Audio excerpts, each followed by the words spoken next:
ओबीसीतूनच आरक्षण मिळावं, सगळ्या कुणबी 54 लाख ज्या कुणबी नोंदी सापडल्याच्या सगळ्यांना कुणबींचे दाखले देऊन सरसकट सगळ्या समाजाला ओबीसीमध्ये आरक्षण मिळालं पाहिजे या मागणीसाठी मराठा समाजाचे एक प्रचंड मोठं आंदोलन महाराष्ट्रात उभं राहिलेलं आहे आणि त्याचाच एक भाग म्हणून त्यांनी मुंबईला येण्याची धमकी शासनाला दिली होती, त्याप्रमाणे ते निघालेसुद्धा आणि आज माझ्यामध्ये त्यांचा मुक्काम जो आहे तो पुण्यात डोळ्यामध्ये मुक्काम आहे अशी माहिती मला मिळालेली आहे. हे मराठा समाजाचं हे जे आंदोलन जे आहे ते 26 तारखेपासून मुंबईमध्ये जाहीर करण्याचं त्यांनी जाहीर केलेलं आहे. तत्पूर्वी जर महाराष्ट्र शासनानं जर का त्यांची मागणी मान्य केली तर जिथं आहे तिथून ते परत जातील किंवा गुलाल उधळायला ते मुंबईत येतील अशा प्रकारचं जरांगे साहेबांचं या ठिकाणी स्टेटमेंट आलेलं आहे. या ठिकाणी ओबीसी समाजाला महाराष्ट्र शासनाकडून शब्द दिला गेला होता की कुठल्याही परिस्थितीत कितीतरी मराठा समाज आंदोलन मोठं असलं तरी ओबीसी समाजाच्या आरक्षणाला आम्ही धक्का लागू देणार नाही अशी स्पष्ट भूमिका, लेखी भूमिका जी आहे ती एकनाथ शिंदे साहेबांच्या सरकारनं, त्यामध्ये देवेंद्र फडणवीस साहेब असतील, अजितदादा असतील, सगळे मंत्री, सगळ्या पक्षांचे नेते मंडळी यांनी भूमिका घेतली की कुठल्याही परिस्थितीत ओबीसीच्या आरक्षणाला धक्का लागणार नाही आणि या आरक्षणाला धक्का न लागता आम्ही मराठा समाजाला आम्ही टिकणारं आरक्षण म्हणजे कोर्टामध्ये जे गेलेलं आहे ते आरक्षण आम्ही मिळवून देऊ अशा प्रकारचे शिवरायाच्या पायाची शपथ घेऊन या सरकारनं मराठा समाजाला आश्वासित केलं आणि ओबीसीलाच आश्वासित केलं. परंतु या मराठा समाजाच्या 54 लाख नोंदी ज्या सापडल्या, ज्या आतापर्यंत फक्त जरांगे म्हणत होते की 54 लाख सापडल्या, 54 लाख सापडल्या, आम्ही त्याच्याकडे दुर्लक्ष करत होतो, आमचा वेट अँड वॉच चालू होता. परंतु पहिल्यांदा 18 जानेवारीला जो महाराष्ट्र शासनाचा जो अध्यादेश काढला आणि त्या अध्यादेशानुसार त्यांनी सगळ्या जिल्हाधिकाऱ्यांना आदेश दिले की ह्या 54 लाख ह्या शिंदे समिती जी आहे, ज्या शिंदे समिती नियुक्ती केलेली आहे त्या शिंदे समितीनं गेल्या 2 महिन्यामध्ये प्रत्येक जिल्ह्यामध्ये सर्वेक्षण केलेलं आहे, कुणबी नोंदी शोधलेल्या आहेत आणि त्या शोधल्यामध्ये त्या तपासाअंती 54 लाख नोंदी ज्या आहेत त्या आढळून आल्याचं पहिल्यांदाच महाराष्ट्र शासनातर्फे जाहीरपणे सांगण्यात आलेलं आहे. म्हणजे आता 54 लाख कुणबी नोंदी या शिंदे समितीला सापडलेल्या आहेत अशा प्रकारचं स्पष्ट वक्तव्य या आदेशामध्ये केलेलं आहे आणि आता हे 54 लाख नोंदी देण्याचं काम जे आहे ते युद्ध पातळीवर सुरू आहे.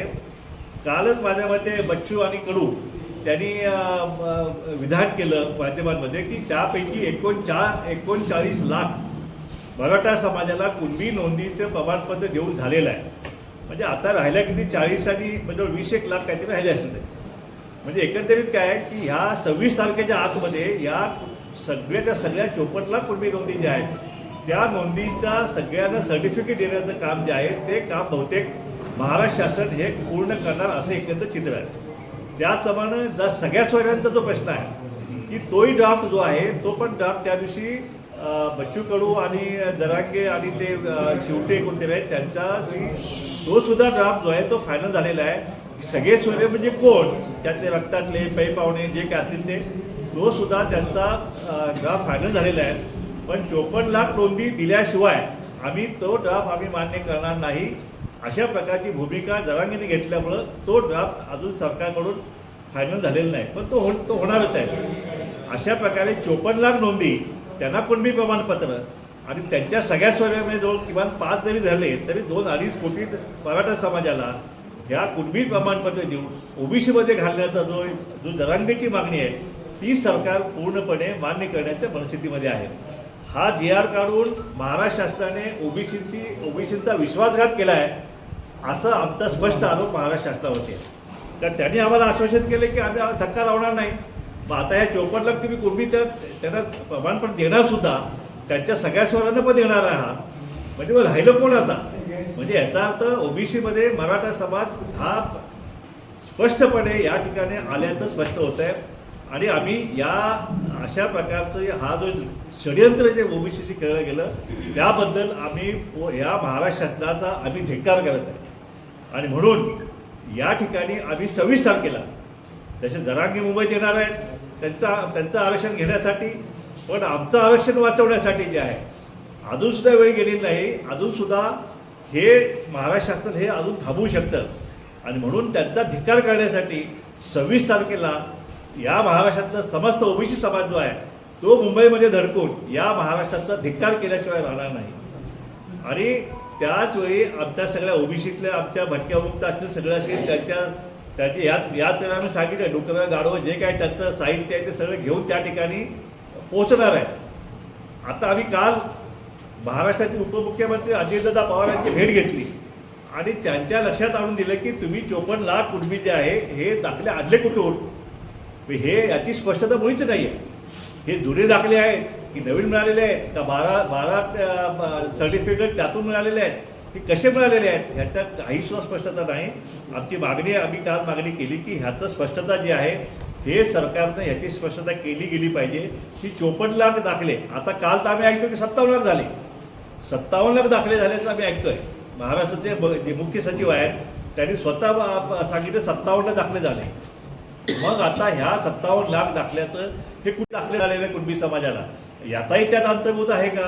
कारण हा जो GR सांगतोय की तपासाअंती म्हणजे शिंदे समितीने तपासाअंती प्रत्येक जिल्ह्यात आढळून आलेल्या 54 लाख नोंदी असा उल्लेख याच्यामध्ये आहे. मग खरं काय हे महाराष्ट्र शासन मराठ्याला फसवतंय का ओबीसीला फसवतंय हे एकदा तर स्पष्ट दूध का दूध पाणी का पाणी झालं गेलं पाहिजे अशी आपल्या माध्यमातून महाराष्ट्र शासनाकडे माझी विनंती आहे. आणि महाराष्ट्र शासनानं कुठल्याही परिस्थितीत हे ताबडतोब थांबवलं गेलं पाहिजे, नाहीतर ह्या गरीब समाजाच्या आरक्षणाचे 3 तेरा जे आहे ते वाजल्याशिवाय राहणार नाही. आणि हा ओबीसी समाज जो आहे हा कुठल्याही परिस्थितीत हे आम्ही कुठल्याही परिस्थितीत स्वस्त बघणार नाही. या शासनाला धडा शिकवल्याशिवाय आम्ही स्वस्त बसणार नाही. आता दुसरा विषय जो केला ठरवण्यासाठी त्यांनी मागासवर्गीय आयोग जे गठीत केलं, सुनील शुक्रे साहेब त्यांचं अध्यक्ष नेमणूक केली. हे सुनील शुक्रे जे आहेत ते जरांगे साहेबांच्या व्यासपीठावरती सर म्हणून हे मराठा आरक्षण तुम्हाला कसं मिळू शकतंय हे सांगणारे सुनील शुक्रे म्हणजे त्यांच्या आधीच भूमिका त्यांनी आधी घेतली की मराठ्याला आरक्षण कसं मिळतंय. आता त्यांनाच ह्या मागासवर्गीय आयोगाचा अध्यक्ष केलेला आहे, सदस्य सगळे ओबीसी सगळे बाहेर काढलेले आहेत. म्हणजे जो मागासवर्गीय आयोग होता तो पूर्णपणे मराठा समाज आयोग ह्या ठिकाणी केलेला आहे. हा मागासवर्गीय आयोग हायजॅक करण्याचं पाप सुद्धा आता या सरकारच्या वतीनं करण्यात आलेला आहे. या आयोगाने अध्यादेश आता काढलेले आहेत, सगळ्या कलेक्टर त्यांच्या सगळ्या प्रशिक्षण झाले गेल्या 3 दिवसात.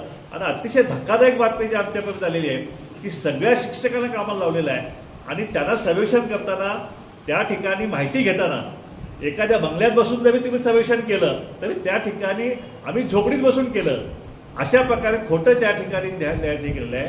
त्या ठिकाणी आम्ही पाणी घरात नळ जरी असेल ते 500 फूट आम्ही पाणी घ्यायला जातो. दारासमोर JCB 4 जर गाड्या असल्या तरीसुद्धा त्याच्या दारापुढं काहीच नाही आहे.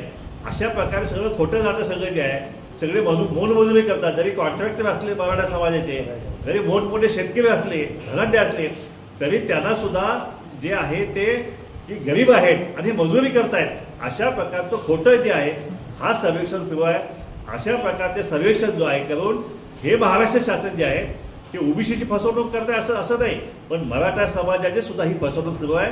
कारण यापूर्वी 8 आयोगांनी सर्वेक्षण करून हा मराठा समाज हा सामाजिकदृष्ट्या मागासलेला नाही अशा प्रकारे स्पष्ट केलेला आहे. त्यामुळे अशा प्रकारे हा 8 दिवसामध्ये कोट्यवधी मराठा समाजाचा आरक्षणाचा जो काही अहवाल आहे मागासवर्गीयाचा तो 8 दिवसात सादर करायचा आणि त्याच्या आधारे मराठा समाजाला आरक्षण द्यायचं. हे जे षडयंत्र चालू आहे हे षडयंत्र सुद्धा आम्ही उलथून लावल्याशिवाय राहणार नाही. हा आयोगाचा एक तर घटनेला आम्ही आव्हान दिलेलंच आहे. 1-2 दिवसात ती याचिका आमची बोर्डावरती येईल सुद्धा, परंतु जो अहवाल जो सादर केला जाईल तो अहवाल सुद्धा आम्ही या ठिकाणी कोर्टामध्ये आम्ही त्याला आव्हान दिल्याशिवाय राहणार नाही.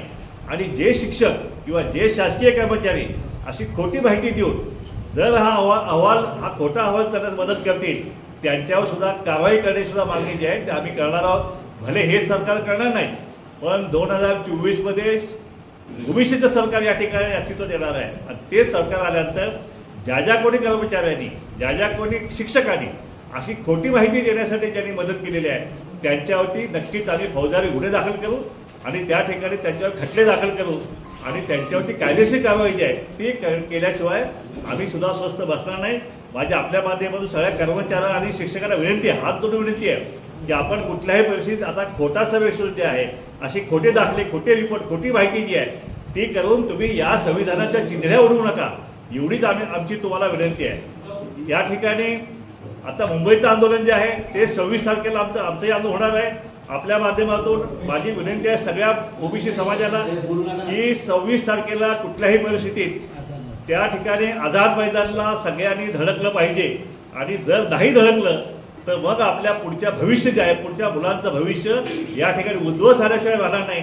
पुढच्या पिढ्या गावागावामध्ये आपल्याला गुलामगिरी म्हणून करायला लागेल. म्हणून आपण कुठल्याही परिस्थितीत सगळं काम बाजूला सोडून 26 तारखेला आपण मुंबईला या ठिकाणी आपण आंदोलनासाठी आपण यावं अशी आपल्या माध्यमातून सगळ्या ओबीसी समाज, त्यामध्ये तेली, चाळी, बाळी, कुस्ती, कुंभार, धनगर, वडार हे सगळे असे. त्यामुळे मुंबईमध्ये आगरी समाज मोठा आहे, त्या ठिकाणी आगरी समाज नेते या ठिकाणी उपस्थित आहेत. महाराष्ट्रामध्ये वंजारी समाज त्या ठिकाणी मोठ्या संख्येने त्यात सहभागी होणार आहे. कुणबी समाज मुंबईमध्ये आणि कोकणामध्ये कुणबी समाज त्या ठिकाणी सहभागी होणार आहे. त्यामुळं आम्ही भले तेवढी साधनं आमच्याकडे नसतील, पण जी काही साधनं उपलब्ध आहेत ही साधनं घेऊन आमचा सुद्धा हल्लाबोल जो आहे त्या या आरक्षणाच्या बाबतीत सरकारवरती आम्ही केल्याशिवाय राहणार नाही.